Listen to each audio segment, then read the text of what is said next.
I think the perception in the general public of what architects do, I'd love to know what that is. I don't think they know, and maybe we need to have a serious drive on a weekly basis to have something in the Herald, something on the internet or wherever, so that people become aware that in their small little world we can contribute to the quality of living.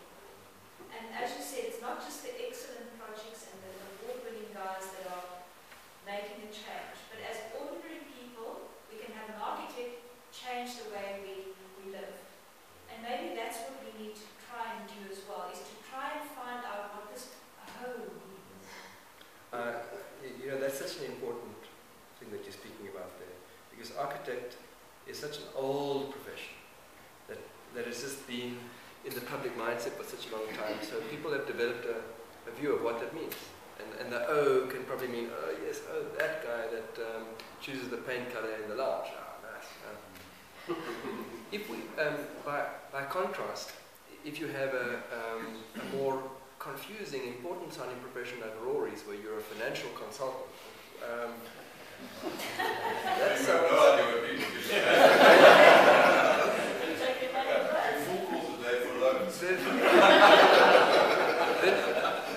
Then there's absolutely no idea, and it's like this vague understanding, okay.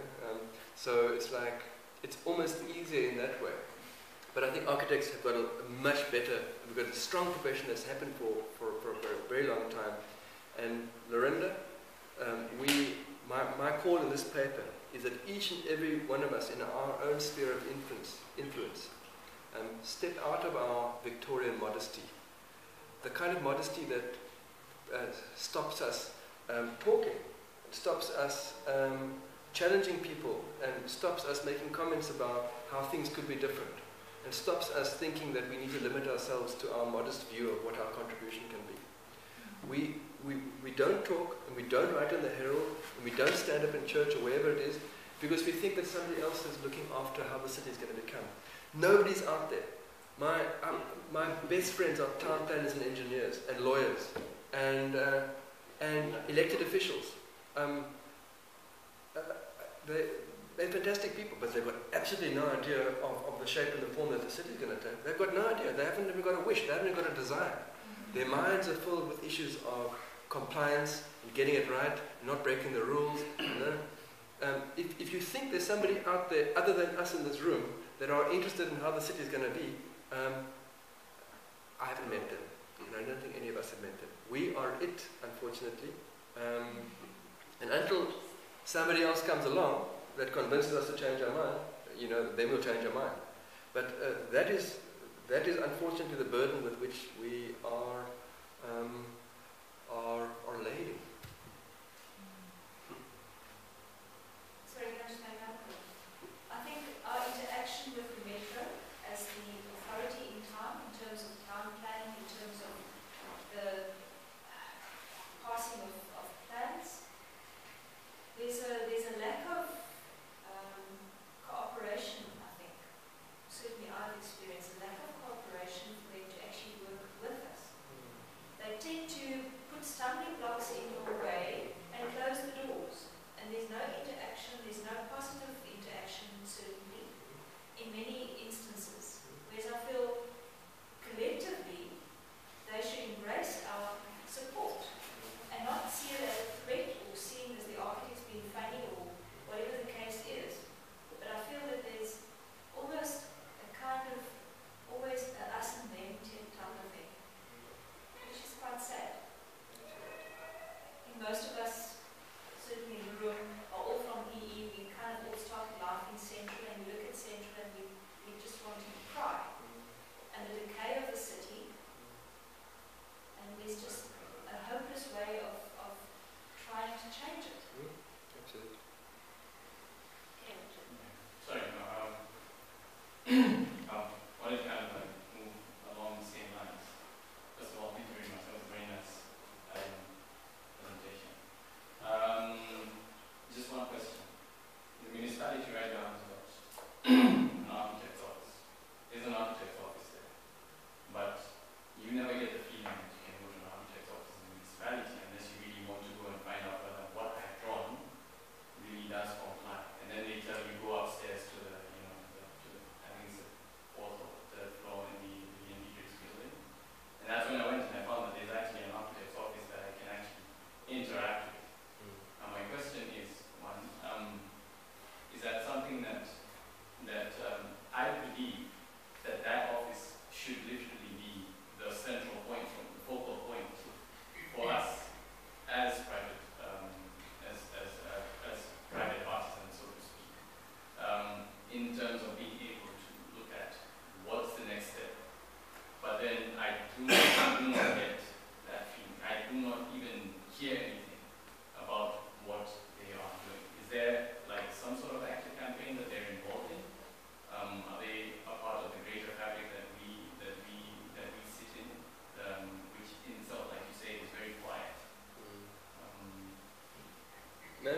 I don't know if I'm answering your question, Richard, but the debate in the city that goes around the form and the shape of things to come. How are we dealing with peak oil? How are we dealing with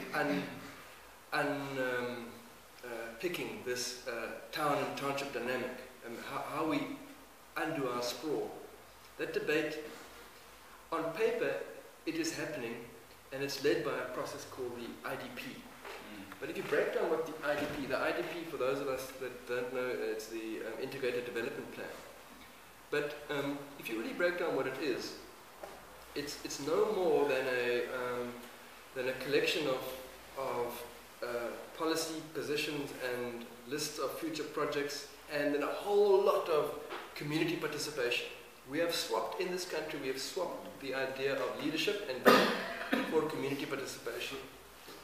We have grown into thinking that as long as you go to a series of community meetings and ask people what they want, that somehow is planning and vision. It's not. That's the first step that you need to take in order to develop vision and leadership. But that is not the outcome. And our friends at the municipality in the architectural office, our friends at the municipality in the town planning offices, our friends at the city engineers are all constrained by this system that's been designed by faceless bureaucrats and legislators that believe somehow that this is what's required to take a city out from where it is. But those very writers of that legislation, I'm afraid,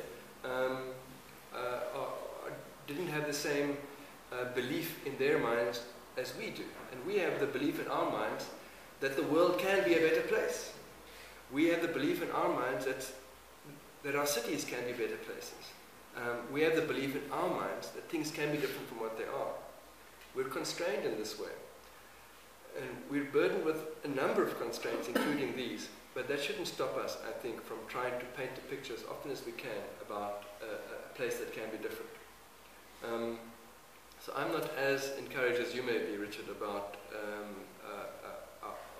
our friends at the municipality and the leadership they're able to provide. Sure. Okay, one last question.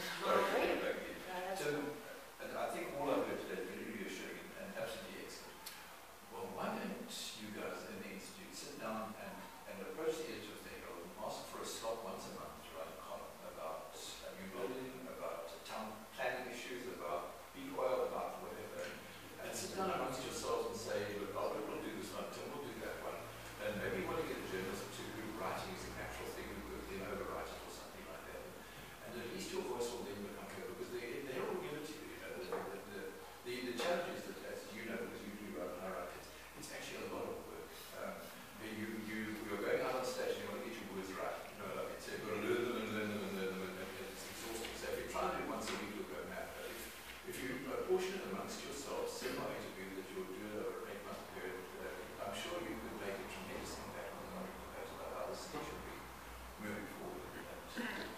I think it's a fantastic suggestion, and we're going to take it forward. Okay, I think.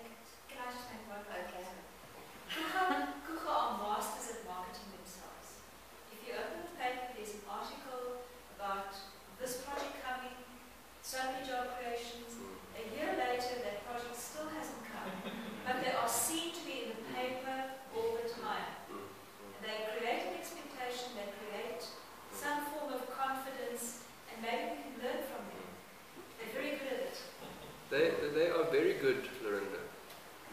They have the significant advantage, of course, of being able to utilize the taxes that you pay and the taxes that John pays, all of us pay, to make themselves look good about the fact that they aren't spending our taxes on the things that we need. I know. We are small little insects compared to the massive public and private sector, organized capital, organized state. They are massive.